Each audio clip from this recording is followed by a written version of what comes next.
Hey guys, it's Naya here and I'm back with another video, and today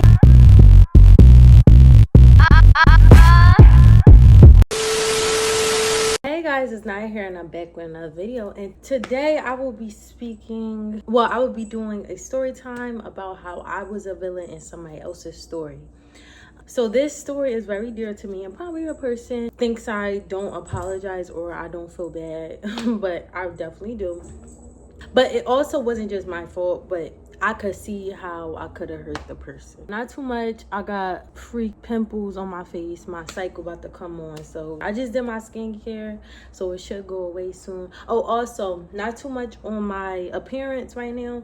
I just finished washing my hair. I'm about to do my hair after this. So basically in this story, before I start the story, I was very depressed. And at this time, I was undiagnosed with bipolar disorder type 2. And then I went into psychosis, and I didn't know that I was in psychosis. I ended up cutting my hair off. And here's the examples. I was cutting my hair off. I was very impulsive, getting wigs, spending money just to fulfill what was going on within me. At this time, I was in a relationship, and this person came along, and they were from my high school, and he was really a nice, cool dude, but I never looked at him as if we were going to be together. It wasn't supposed to go as far as it did, but it did. So he really liked me, so he did literally anything. He was like a king, I'm telling you. He made sure we go on dates. He made sure I got whatever I wanted. He was super sweet and kind, but it was just like I couldn't like him like that. And I would try to, because I was going through so much that I couldn't trust anybody. So even with him, I couldn't even trust him even after he did all this stuff for me. Even though I was giving back to him, it was kind of, he even agreed to being my side dude or whatever. And I was, don't you have self-respect? You should love yourself more than that. And I won't do that to you. And it just was crazy. But what I could say is he's a really good person, but he was definitely a liar. And that's what kept me from really trusting him, because I already had really bad trust issues. And at that time, my psychosis was so heavy that I really believed that everybody hated me. You know, people were coming after me. I was super on edge all the time. But so throughout the time that we was together, it was a lot of things. His parents didn't like me. His family started to not like me or whatever. And it was for literally no reason. I didn't do anything to them. I don't know if he was telling them some crazy stuff about me. I don't know. But they just instantly didn't like me. At first they liked me, and then instantly they started to think that they were getting scared for him to move out and to move on, or whatever the case may be. And I believe they did want more control over him, because they probably didn't think that he was capable of having a relationship with a pretty girl, or thought I was using him. And it wasn't like that. I wasn't using him. I just was trying to recover from what I went through. I was still stuck on my ex who abused me, and my ex that also put me in just a lot of situations, right? So because his family was so mean to me, I started being mean to him. And it was just like, I was just so overwhelmed with so much stuff that I was taking out my anger onto him. And I never really abused him or what. I wasn't doing all that crazy stuff, but it got pretty bad. I was tired of keep telling him what to do, things like that. And he never been in a relationship before, or been really outside of his house that he grew up in. So it was hard for him to communicate properly. And also he thought he had to lie in order to be liked by me or people. And I really was trying to get him to understand he doesn't have to lie. And lying to me is just going to make me not like you. It's just going to make it harder for me to trust you. And with somebody with bipolar disorder, it's really hard for us to trust. And also, we have abandonment issues. Like, I have abandonment issues. So when I feel like somebody's lying to me, being a little sketchy, I will automatically shut it down. No. Also, he would go to some of my friends, tell them whatever we're going through, say personal business, when I was intoxicated one day, he recorded me and sent it to somebody. And it was just very weird because we're supposed to be we're not together. You know what I mean? We're not together. So it's no point of you keep showing people that we're together. No. But it was just a lot of boundaries that he was breaking because he didn't know how to carry a relationship. But at the same time, I kept telling him and he kept doing the same thing. So I just got frustrated. It was really hard for me to like him when you already been through all this crazy stuff. And then the person that you think is going to come in and change that is the same person who's not going to defend you, not going to be there for you. Even at work, he would not defend me. We went to work together. I was going through a really bad situation. My client had passed away, and it took me a very long time to get back into that field. So I started working for this camera company or whatever as customer service. And it was this moment where I forget exactly what happened, but I believe, me and him got into a little bicker thing because one of the girls in our job went on my laptop and put all these words on my laptop, did all this weird stuff, and continued to make it very uncomfortable for me to be there. And also, she was very sensitive. She thought everything I was doing was like, I was mad at her. I don't care about you. I don't know you. And it was starting to get very agitating because he would never say anything. He wouldn't tell her, yo, that's not cool. No, don't do that. He would just let it happen. And that was in any situation. So just imagine going through that at work. So at work, mind you, his father was saying that he don't have to defend me at work. He don't have to do none of that. And I was just like, wow. But I gotta stand up for him and I gotta be there for him. That doesn't make sense. He's a man. It was just a lot of stuff that was really unfair, and I wasn't getting the support that I needed. And it would drive me nuts because I would let him stay in my home. He was in my house for about 3 months, and I never got space to myself for real, but I was still there for him because he was going through things at home, and he never felt safe at home, but emotionally safe.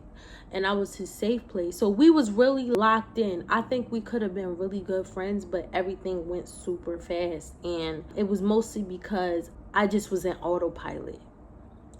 I was paranoid. I had things going in my brain. I was super depressed. And it was like his family was making it worse. He was making it worse. And it just was sad.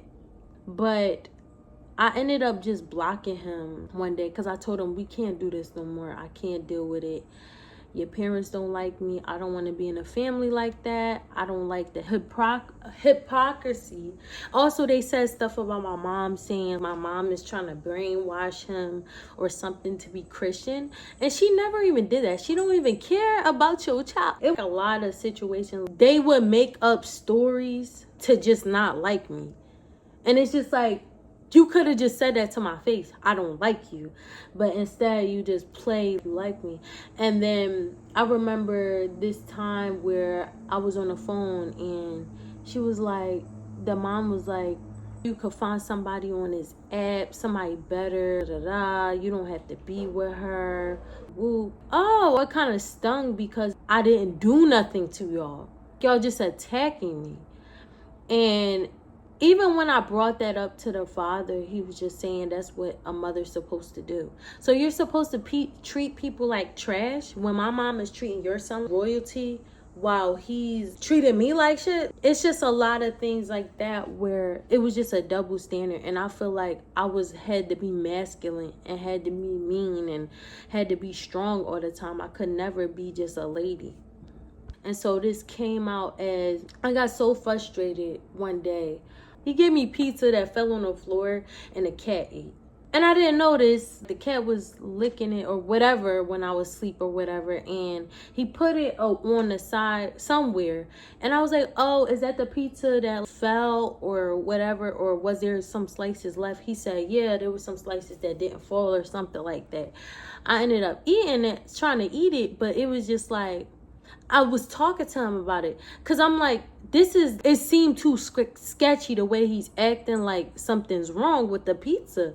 And so I'm like, what happened to the pizza? He was like, oh, he was just beating around the bush, and it was really weird. And he finally told me the cat did eat it and it fell on the floor. And I instantly went ballistic, because one thing, I have OCD. And I have food issues, contamination issues. Do not do that to me. You made me eat a slice of pizza a cat ate, and it was on the floor. Luckily, my floor is super clean, but when it comes to a cat eating off of it, I'm F no. Ew.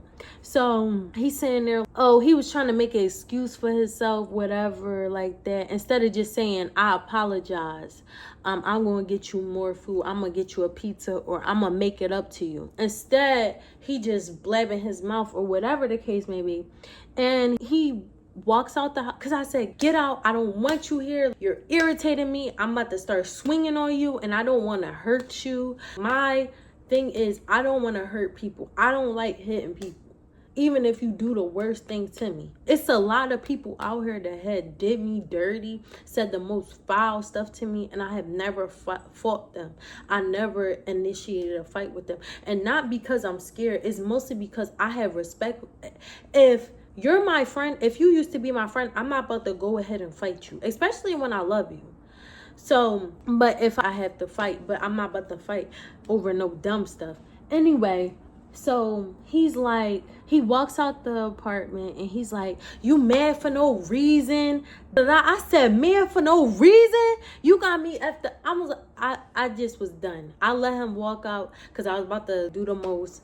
And so I remember I came back into the apartment and I picked up a broomstick and I just started smashing the laptop. Boom, allegedly. And the dent, it was a deep dent in the laptop. And I couldn't stop myself from hitting it. I was so angry. Also, the dad tried to look at me crazy a couple times. He was going to do something to me. It was a lot of times where the mom would disrespect me behind closed doors, and I would hear it because he would tell me instead of letting me chill out. And it was like, that went on for months, and he never changed the situation. He just let people walk all over him. And that's just not my type of guy. Now, as a friend, maybe. But I can't always advocate for you, and you can't advocate for me. It got to be an even playing field. But I don't know if this is really a story time or this is just a vent session.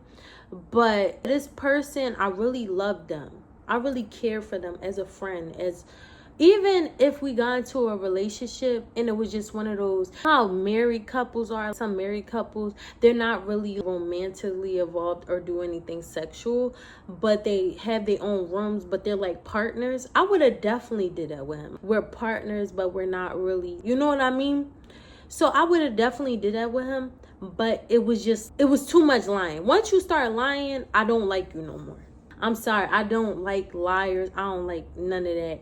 And that's why most of my friendships go to trash, because you lied to me and I don't even care what the reason was. I don't care who did it. You could do the most foul thing to me, but if you lied to me, that's the worst thing you could do, especially if you want a friendship with me, especially if you want to stay in my life. Whether you my mom, dad, whoever, like, no. But I learned a lot from that situation. I learned that never work with your boyfriend or girlfriend, whoever it is. Never work with somebody who is literally in your life on a daily basis. 2, never let somebody disrespect me that much, like his parents. Don't let nobody disrespect me like that. And once I feel like I'm uncomfortable, leave. Instead of staying like I stayed and trying to work it out, trying to convince myself I wanted to be a part of this situation, I should have just said, hey, I really can't do this. I'm leaving it alone. And wait, but I have done it, and he did want me to get back together. But I should have stood on business. 3rd thing, never let people in my personal space ever again. Especially if they have depression, whatever they have mentally going on. I don't want to bring that into my apartment.